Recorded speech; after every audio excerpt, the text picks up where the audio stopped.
From castrating pigs in Iowa to the United States Senate. This week on Firing Line. I'm Joni Ernst. I grew up castrating hogs on an Iowa farm.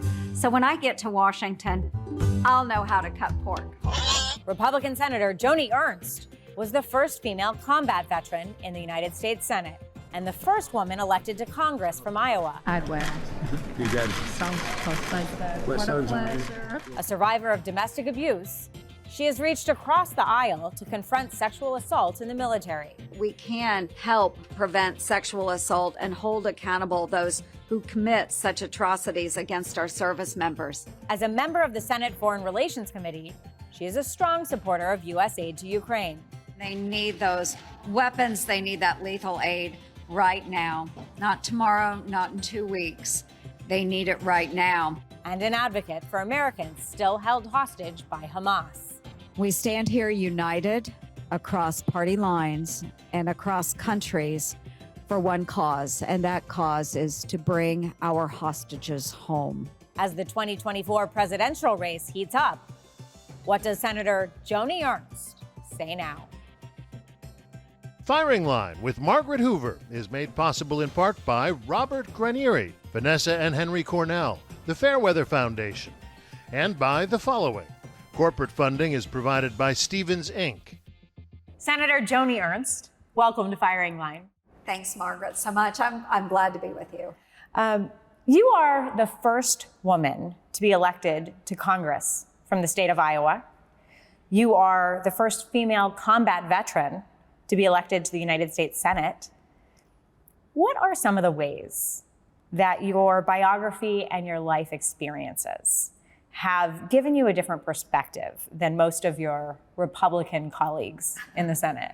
Well, thank you, Margaret. And I think just growing up in Iowa, I am a home girl, I'll admit that. And a farm girl. And a farm girl. Yeah. And I grew up in rural Southwest Iowa. And I lived, of course, in a family that wasn't politically connected, wasn't big business or industry, but certainly tied to the farm. A great farm family and a great work ethic. Having that background coming up and then going on to serve my state, my nation in uniform, I think it's something that people, they know, they respect.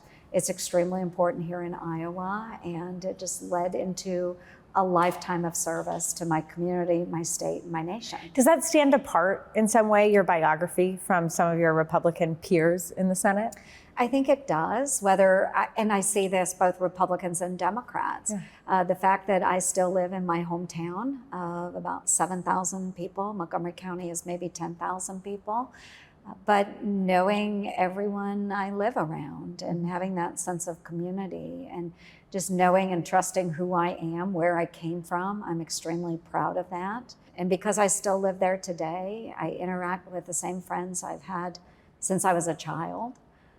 I think that's important because I get voices and thoughts that are shared with me that maybe other people don't necessarily when they go on to serve in Congress. You are currently running for the number 3 Republican leadership position in the Senate this fall. And I just reflect on when you first ran for Senate in 2014 and how you replaced Democrat Tom Harkin, a leading progressive who decided to retire, decided not to run, and how Iowa has really changed in the decade since you've been in Senate, from being a swing state to being a reliably red state. How do you understand that transition in Iowa? Well, Margaret, so many people have asked me, how did Iowa become such a red state? And we really are, because it was very purple when I ran the first time for the United States Senate in 2014. But the way I explain it to a lot of people is that the Democratic Party is what has changed. Good old Iowa common sense has not changed. But the Democratic Party has gone so far to the left that it left a lot of Iowa Democrats and those in the middle, those independents or non-party affiliated people, it left them wondering, where do I belong? And so they have trended more to the right, to the Republican Party. We still are the party of hardworking Americans. I have a sister who farms. I have a brother who is a union laborer with the railroad. They are good, solid Republicans because they feel that the values of our party are more reflective of them than the Democratic Party. So it's not that Iowa has become much more conservative. It's just I think that the Democrats have gone much further to the left than many Iowans are comfortable with. You are a survivor of sexual assault and rape and domestic abuse, which you write about in your book very poignantly. And you've also spent years working with Democrats to reauthorize the Violence Against Women Act. You have been a leader confronting sexual assault in the military as well, and have talked about how working with women at the federal level in the Senate has been an area of bipartisan consensus. Right. Have you found it easier to work with your female counterparts on the other side of the aisle when it comes to these issues? I actually have. I do find that oftentimes it's easier working with the women. And what I have found, no offense to my male colleagues, but with the women, they are very solutions driven. They don't care who is going to get credit, whose name is going to be listed first on the bill. They don't care. They see an issue, they want it resolved. And so I think it's really important to work with those women, both on my side of the aisle as well as across the aisle. You served in combat in the Middle East. You were a lieutenant colonel in the Iowa National Guard and feel very strongly about America's role in the world. You have a personal connection to Ukraine, where you lived and studied as an undergraduate in college. You write about it in your book, Daughter of the Heartland, visiting Soviet-controlled Ukraine, and you say the entire experience changed you. How did your introduction to Soviet-era Ukraine impact your worldview and your support for Ukraine now as a U.S. Senator? Well, it impacted in so many ways, Margaret. 18 of us traveled from the United States, from Iowa, got on a plane in Des Moines, and traveled across the world, landed in Moscow, and headed to Kyiv, and then onto a collective farm in Ukraine where we worked with our host families on the farm. We connected with that community. And I share this because what I found out is, yes, we are the world's superpowers, but the Soviet Union did not offer the same types of opportunities, advantages, and liberties, the freedoms that the United States did. So the first night in that community, as we sat down with the community members, the first question that they asked us Americans was, what is it like to be an American? What is it like to be free? And that hit me.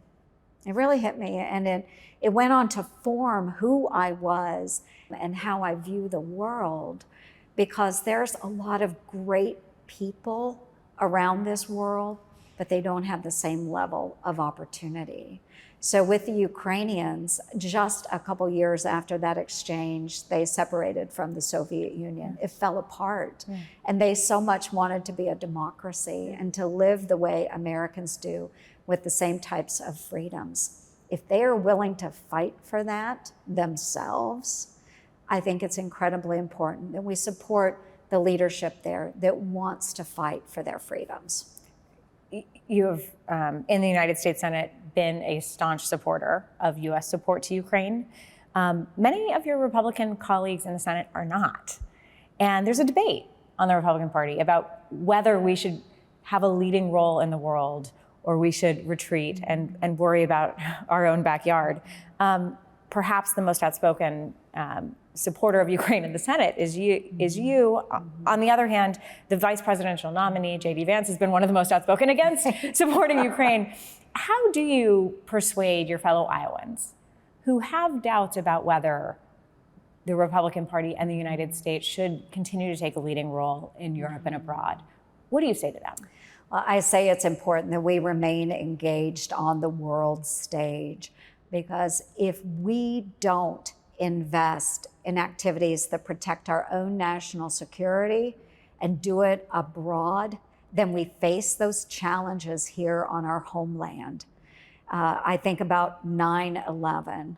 What happened on 9/11 was a direct result of not being engaged, not protecting our interests in the areas where there are terrorist organizations that are budding and developing and training. We didn't push back on that. We didn't identify it soon enough. And because of that, we had nearly 3,000 people in the United States that lost their lives because we weren't engaging. So I don't ever want to see a point where we've pulled away from the rest of the world so much that we allow Russia, that we allow terrorist organizations supported by Iran, that we allow China to occupy the areas where we don't. We have to engage. And it doesn't mean America needs to do it all on our own. We have so many great partners and allies around this world. We need to work in conjunction and collaboration with our partners to push back against those adversaries that would do harm to us here in the United States if we allow them to grow and spread. You were in Saudi Arabia on the 7th of October, 2023, when Hamas attacked Israel. And 3 days later, you went to Israel. In that visit, you were able to meet with victims of the attack, with the Prime Minister of Israel, with families of the hostages. What do you remember most about your visit to Israel 3 days after its attack by Hamas? Probably the most memorable visit that I had was meeting with the families of the victims, hearing them talk, and they fully still didn't understand at that time what had transpired. They were still trying to deal with it in whatever way they could. And it was heartbreaking. And Margaret, we have to remember, these were Americans. There were over 40 Americans that were killed. We have 8 Americans still being held hostage. And no one seems to talk about these hostages. And so it has been my mission, ever since going into Israel on that day, it has been my mission to get these hostages home to their families. Is the Biden administration doing enough to get these hostages to return home? I would say that there are a number of people within the administration that care very deeply about those hostages. And the CIA director, Director Burns, has been very good to work with. He cares very deeply. But I think in any other day or time, any other country, if we had had 40 Americans murdered by a terrorist organization, we would have heard an outcry from any administration, Republican or Democrat. But I think because it happened in Israel, we have an administration that's not willing to talk about it because it might upset some of the supporters of the administration. But folks, these are Americans, and we need to make sure that Hamas is on notice from the United States of America, not just Israel, but the United States of America.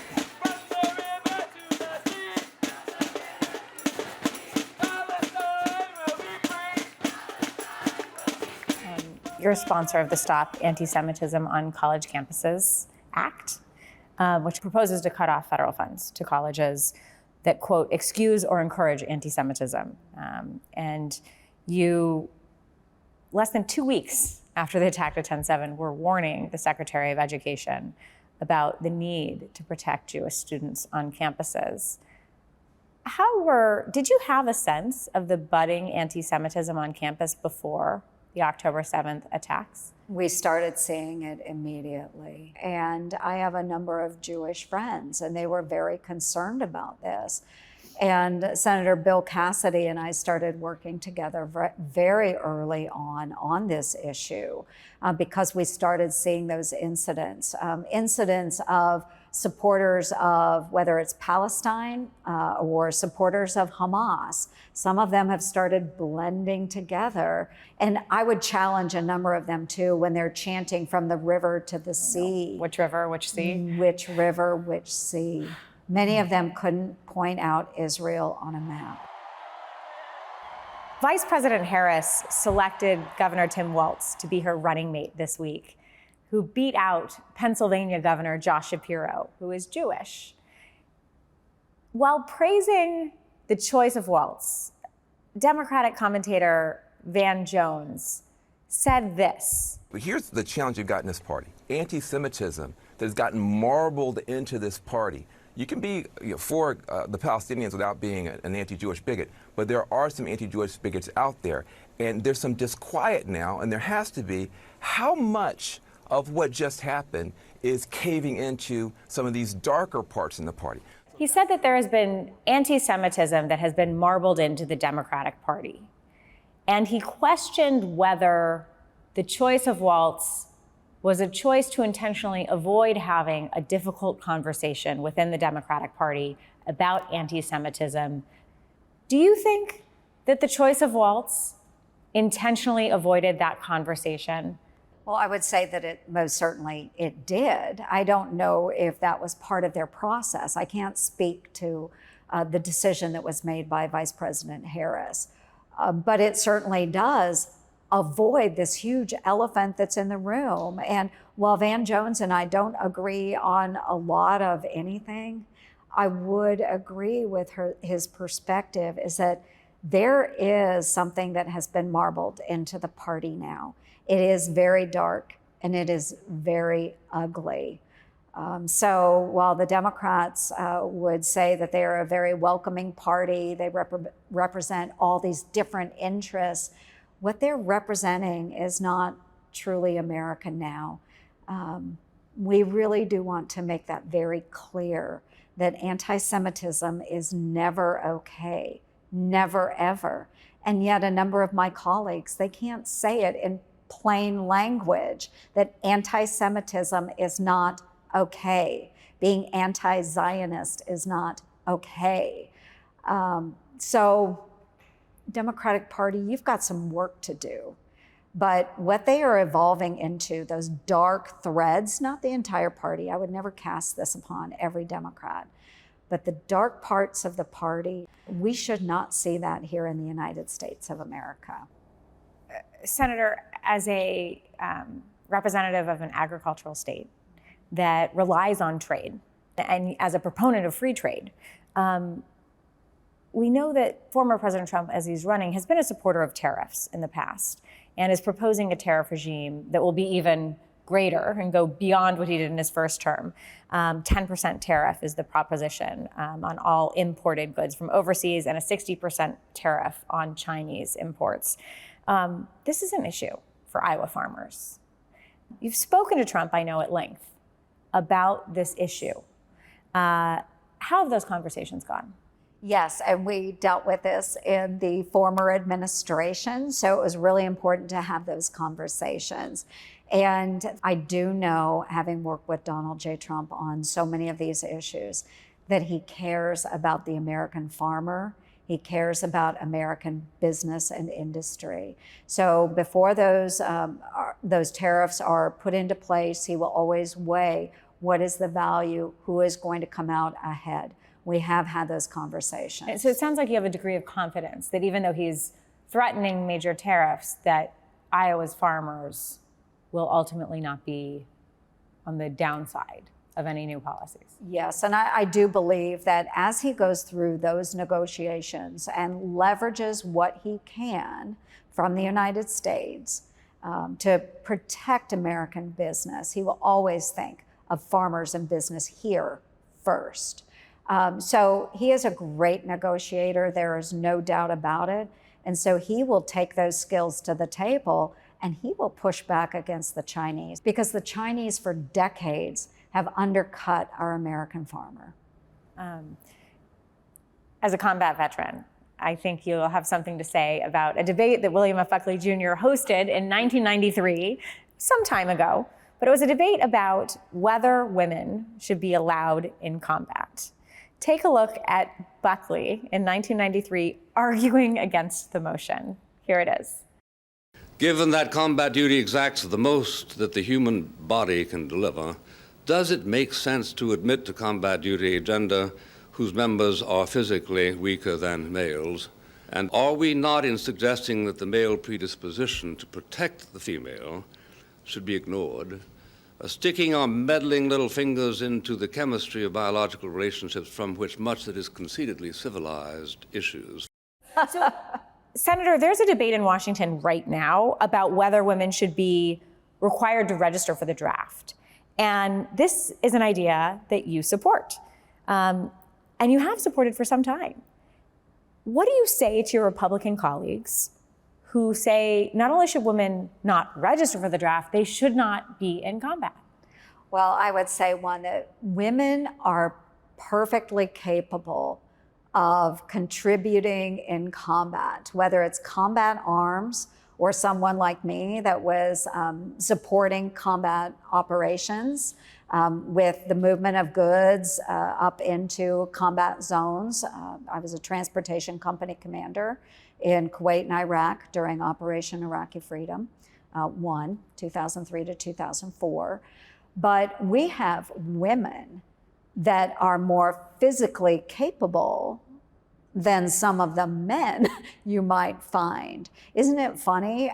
We want to focus on standards. It's okay if women meet the physical standards to engage in combat, they should be allowed that opportunity. If there are men that don't meet the physical requirements to engage in combat, they shouldn't be allowed either.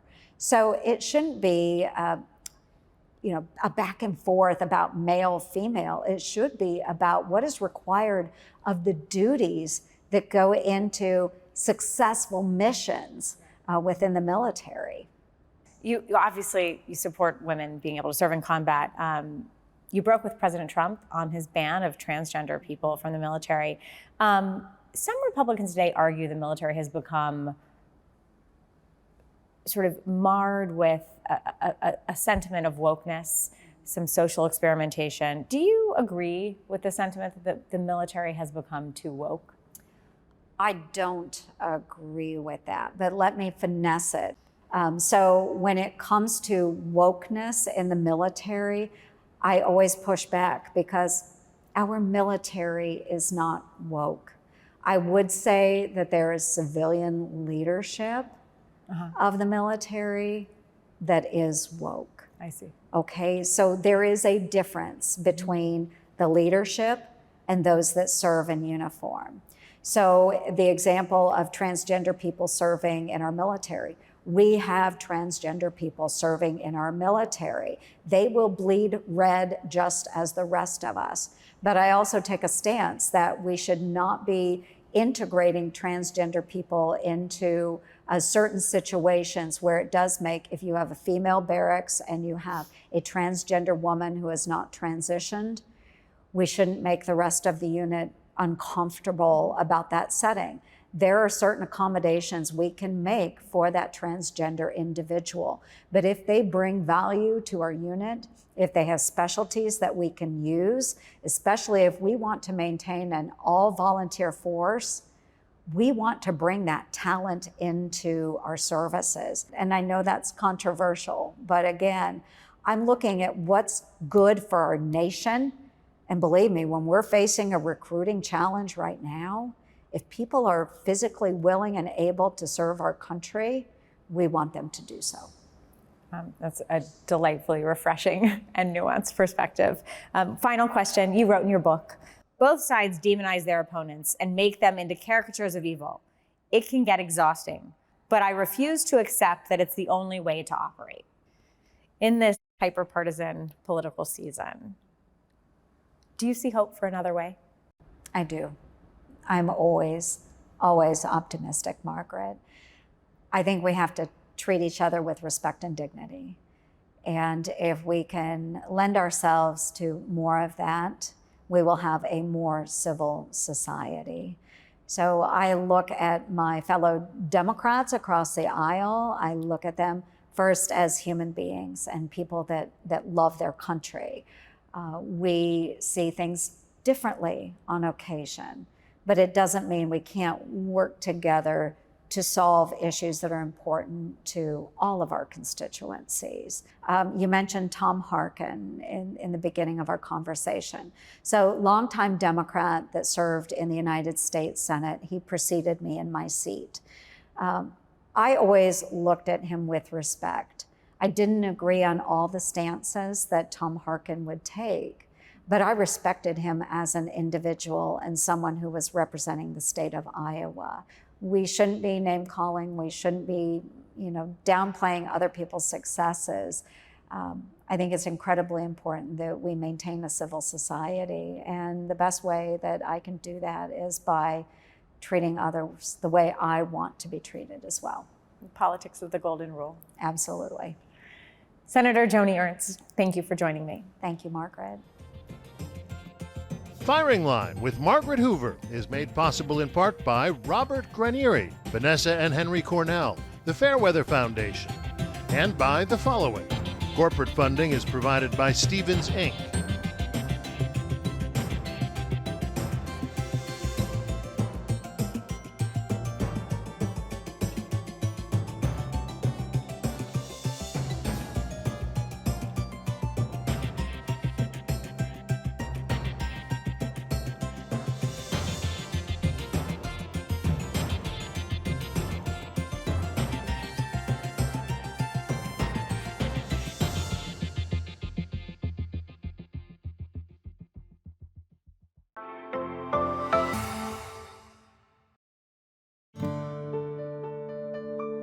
You're watching PBS.